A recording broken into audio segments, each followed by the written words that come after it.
जब रसूलुल्लाह सल्लल्लाहु अलैहि वसल्लम की पैदाइश हुई, हजरत आमना के जिस्म अथर से एक ऐसा नूर नमूदार हुआ जिसने मक्का ही नहीं बल्कि बुसरा और शाम के महल्लात के भी रोशन कर दिया।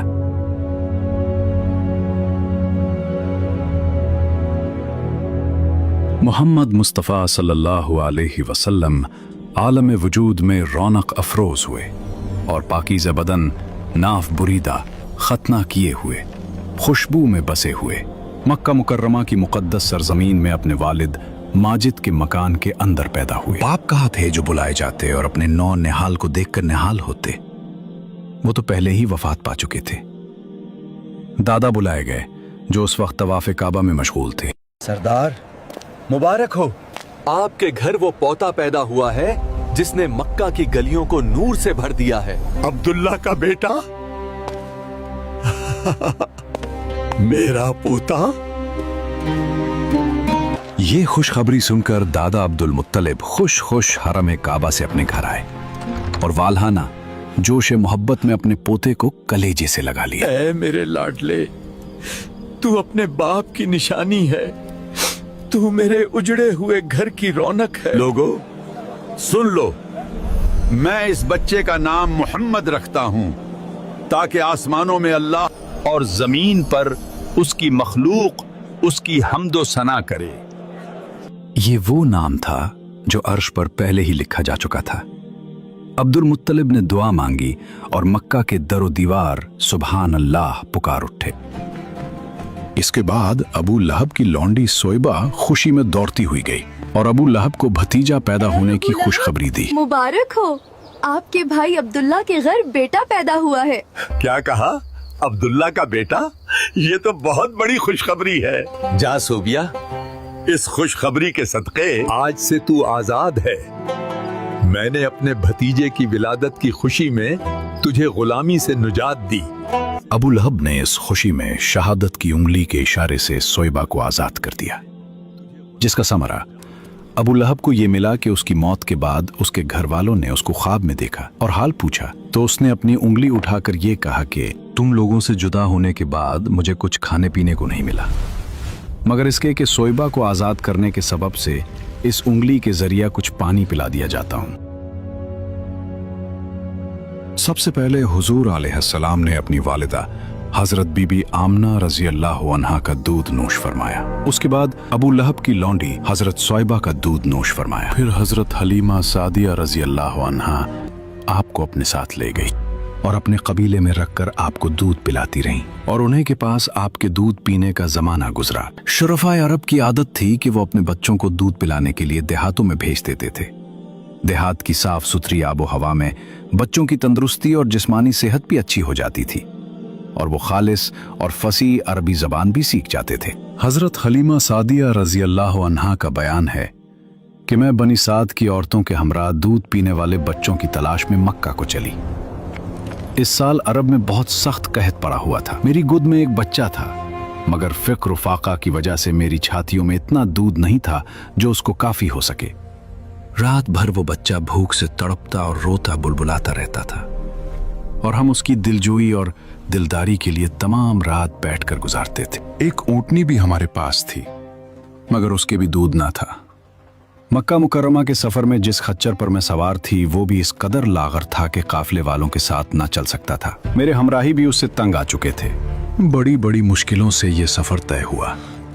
जब ये काफिला मक्का मुकर्रमा पहुंचा तो जो औरत रसूलुल्लाह सल्लल्लाहु अलैहि वसल्लम को देखती और ये सुनती कि ये यतीम है तो कोई औरत आपको लेने के लिए तैयार नहीं होती थी, क्योंकि बच्चे के यतीम होने के सबब से ज्यादा इनाम व इकराम मिलने की उम्मीद नहीं थी। इधर हजरत हलीमा सादिया की किस्मत का सितारा चमक उठा। इनके दूध की कमी उनके लिए रहमत की ज्यादती का बाइस बन गई, क्योंकि दूध कम देखकर किसी ने उनको अपना बच्चा देना गवारा न किया। हजरत हलीमा सादिया ने अपने शौहर से कहा, ये तो अच्छा नहीं मालूम होता कि मैं खाली हाथ वापस चलूं। उससे तो बेहतर यही है कि मैं इस यतीम ही को ले चलूं।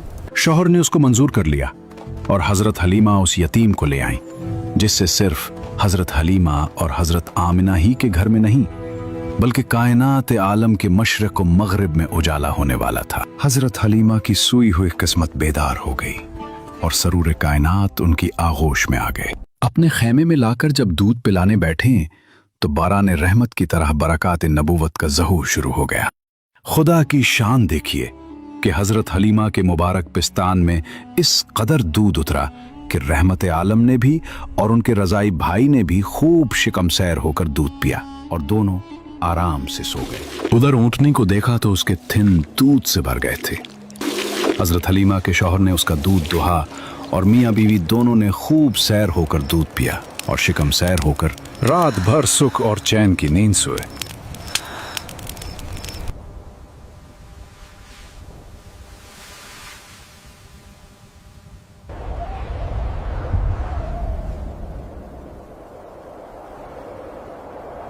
हलीमा, तुम बड़ा ही मुबारक बच्चा लाई हो। वाकई मुझे भी यही उम्मीद है कि ये निहायत ही बाबरकत बच्चा है और खुदा की रहमत बनकर हमको मिला है, और मुझे यही तवक्का है कि अब हमारा घर खैर व बरकत से भर जाएगा। हजरत हलीमा फरमाती हैं कि उसके बाद हम रहमत आलम को अपनी गोद में लेकर मक्का मुकर्रमा से अपने गांव की तरफ रवाना हुए तो मेरा वही खच्चर अब इस कदर तेज चलने लगा कि किसी की सवारी उसकी गिर्द को नहीं पहुंचती थी। काफिले की औरतें हैरान होकर मुझसे कहने लगीं कि ए हलीमा, क्या ये वही खच्चर है जिस पर तुम सवार होकर आई थी, या कोई दूसरा तेज रफ्तार खच्चर तुमने खरीद लिया है? अलगरज हम अपने घर पहुंचे। वहां सख्त कहत पड़ा हुआ था। तमाम जानवरों के थनों में दूध खुश्क हो चुके थे, लेकिन मेरे घर में कदम रखते ही मेरी बकरियों के थन दूध से भर गए। अब रोजाना मेरी बकरियां जब चरागाह से घर वापस आती तो उनके थन दूध से भरे होते। हालांकि पूरी बस्ती में और किसी को अपने जानवरों का एक कतरा दूध नहीं मिलता था। मेरे कबीला वालों ने अपने चरवाहों से कहा कि तुम लोग भी अपने जानवरों को उसी जगह चराओ जहां हलीमा के जानवर चरते हैं। चुनाचे सब लोग उसी चरागाह में अपने मवेशी चराने लगे जहां मेरी बकरियां चरती थीं। मगर यहां तो चरागाह और जंगल का कोई अमल दखली नहीं था। ये तो रहमत आलम की बरकात नबूवत का फैज था, जिसको मैं और मेरे शौहर के सिवा मेरी कौम का कोई शख्स नहीं समझ सकता था। अलगरज इसी तरह हरदम हर कदम पर हम बराबर आपकी बरकतों का मुशाहिदा करते रहे, यहां तक कि 2 साल पूरे हो गए और मैंने आपका दूध छिड़ा दिया। आपकी तंदुरुस्ती और नश्व नुमा का हाल दूसरे बच्चों से इतना अच्छा था कि 2 साल में आप खूब अच्छे बड़े मालूम होने लगे। दस्तूर के मुताबिक अब अमानत उसके असल मालिक के हवाले करने का वक्त आ चुका था। हजरत हलीमा भारी दिल के साथ मक्का पहुंची। गलियां वही थीं, मगर आज उनके हाथों में पूरी कायनात का सुल्तान था। हजरत आमिना रजी अल्लाह अन्हा अपने घर के दरवाजे पर खड़ी हैं।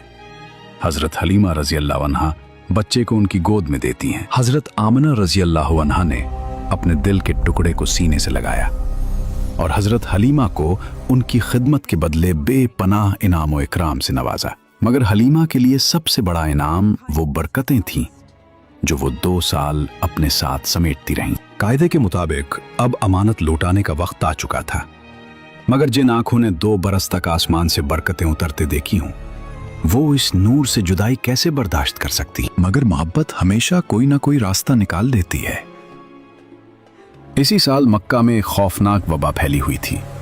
हजरत हलीमा ने इसी बीमारी को एक ढाल बनाया और हजरत आमना से दरख्वास्त की, आमना, शहर की हवा जहरीली है, अपने लाडले को कुछ और दिन हमारे पास रेगिस्तान की साफ हवा में रहने दो। चनाचे हमने इस वबाई बीमारी का बहाना करके हजरत बीबी आमना को रजामंद कर लिया और फिर हम रहमत आलम को वापस अपने घर लाए और फिर हमारा मकान रहमतों और बरकतों की कान बन गया और आप हमारे पास निहायत खुश खुर्रम होकर रहने लगे।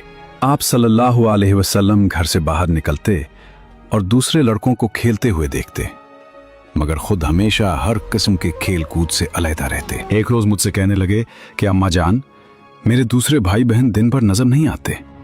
ये लोग हमेशा सुबह को उठकर रोजाना कहाँ चले जाते हैं? मैंने कहा कि ये लोग बकरियां चराने चले जाते हैं। ये सुनकर आप सल्लल्लाहु अलैहि वसल्लम ने फरमाया, आप मुझे भी मेरे भाई बहनों के साथ भेजा कीजिए। चुनाचे आपके इसरार से मजबूर होकर आपको हजरत हलीमा ने अपने बच्चों के साथ चरागाह जाने की इजाजत दे दी और आप रोजाना जहां हजरत हलीमा की बकरियां चरती थीं तशरीफ ले जाते रहे। और बकरियां चरागाहों में ले जाकर उनकी देखभाल करना जो तमाम अंबिया और रसूलों की सुन्नत है, आपने अपने अमल से बचपन ही में अपनी एक खुसलत नबूवत का इजहार फरमा दिया। एक दिन आप चरागाह में थे कि एकदम हजरत हलीमा के एक फर्जंद जुमरा दौड़ते और हाँपते कांपते हुए अपने घर पर आए और अपनी माँ हजरत बीबी हलीमा से कहा कि अम्मा जान, बड़ा गजब हो गया। मोहम्मद को 3 आदमियों ने जो बहुत ही सफेद लिबास पहने हुए थे चित लिटाकर उनका शिकम फाड़ डाला है और मैं उसी हाल में उनको छोड़कर भागा हुआ आया हूँ। ये सुनकर हजरत हलीमा और उनके शौहर दोनों बदहवास होकर घबराए हुए दौड़कर जंगल में पहुंचे तो ये देखा कि आप बैठे हुए हैं मगर खौफ और हिरास से चेहरा जर्द और उदास है। हजरत हलीमा ने इंतहाई मुशफिकाना लहजे में प्यार से पूछा कि बेटा क्या बात है। आपने फरमाया कि 3 शख्स जिनके कपड़े बहुत ही सफेद और साफ सुथरे थे मेरे पास आए और मुझको चित लिटाकर मेरा शिकम चाक करके उसमें से कोई चीज निकालकर बाहर फेंक दिया और फिर कोई चीज मेरे शिकम में डालकर शगाफ कोसी दिया, लेकिन मुझे जर्रा बराबर भी कोई तकलीफ नहीं हुई। वाकया सुनकर हजरत हलीमा और उनके शौहर दोनों बेहद घबराए और शौहर ने कहा कि हलीमा, मुझे डर है कि इनके ऊपर शायद कुछ आसीब का असर है, लिहाजा बहुत जल्द तुम उनको उनके घर वालों के पास छोड़ाओ। उसके बाद हजरत हलीमा आपको लेकर मक्का मुकर्रमा आए क्योंकि उन्हें इस वाकया से ये खौफ लाहक हो गया था कि शायद अब हम उनकी हिफाजत ना कर सकेंगे। हजरत हलीमा ने जब मक्का पहुंचकर आपको आपकी वालिदा माजिदा के सुपुर्द किया तो उन्होंने दरियाफ्त किया कि हलीमा, तुम तो बड़ी ख्वाहिश और चाह के साथ मेरे बच्चे को अपने घर ले गई थी, फिर इस कदर जल्द वापस ले आने की वजह क्या है। जब हजरत हलीमा ने शिकम जाग करने का वाकया बयान किया और आसीब का शुबा जाहिर किया तो हजरत बीबी आमना ने फरमाया कि हरगज नहीं, खुदा की कसम, मेरे नूरे नजर पर हरगिज कभी भी किसी जिन या शैतान कामिल अमल दखल नहीं हो सकता। फिर अय्याम अमल और वक्त विलादत के हैरत अंगेज वाकयात सुनाकर हजरत हलीमा को मुतमईन किया और हजरत हलीमा आपको आपकी वालिदा के सुपुर्द करके अपने गांव में वापस चली आई और हुजूर अलैहिस्सलाम अपनी वालिदा की आगोश में तरबियत पाने लगे। जब हुजूर अक़दस सल्लल्लाहु अलैहि वसल्लम हजरत हलीमा के घर से मक्का मुकर्रमा पहुंच गए और अपनी वालिदा मोहतरमा के पास रहने लगे तो हजरत उम्मे ऐमन, जो आपके वालिद माजिद की बांदी थी, आपकी खातिरदारी और खिदमत गुजारी में दिन रात जी जान से मसरूफ रहने लगे। ऐमन का नाम बरकत है। यह आपको आपके वालिद से मीरास में मिली थी। यही आपको खाना खिलाती थी, कपड़े पहनाती थी, आपके कपड़े धोया करती थी। हुजूर अक़दस सल्लल्लाहु अलैहि वसल्लम की उम्र शरीफ जब 6 बरस की हो गई तो आपकी वालिदा माजिदा आपको साथ लेकर मदीना मुनव्वरा आपके दादा के नन्नी हाल बनु अदी बिन नज्जार में रिश्तेदारों की मुलाकात या अपने शौहर की कब्र की जियारत के लिए तशरीफ ले गईं। हुजूर अलैहिस्सलाम के वालिद माजिद की बांदी उम्मे ऐमन भी इस सफर में आपके साथ थी। वहां से वापसी पर अबुआ नामी गांव में हजरत बीबी आमना की वफात हो गई और वो वहीं मदफून हुई। वालिद माजिद का साया तो विलादत से पहले ही उठ चुका था। अब वालिदा माजिदा की आगोश शफकत का खात्मा भी हो गया, लेकिन हजरत बीबी आमना का यतीम जिस आगोश रहमत में परवरिश पाकर परवान चढ़ने वाला है वो उन सब ज़ाहिरी असबाब तरबियत से बेनियाज है। हजरत बीबी आमना की वफात के बाद हजरत उम्मे ऐमन आपको मक्का मुकर्रमा लाए और आपके दादा अब्दुल मुत्तलिब के सुपुर्द किया और दादा ने आपको अपने आगोश तरबियत में इंतहाई शफकत और मोहब्बत के साथ परवरिश किया और हजरत उम्मे ऐमन आपकी खिदमत करती रहीं। जब आपकी उम्र शरीफ 8 बरस की हो गई तो आपके दादा अब्दुल मुत्तलिब का भी इंतकाल हो गया। प्यारे व्यूअर्स, ये था सीरतुन नबी सल्लल्लाहु अलैहि वसल्लम सीरीज का दूसरा एपिसोड। इंशाअल्लाह तीसरा एपिसोड बहुत जल्द आपके सामने होगा। अगर आप इस सिलसिले को आगे देखना चाहते हैं तो कमेंट में लाजमी लिखें एपिसोड 3 और वीडियो को लाइक और शेयर करना ना भूलें।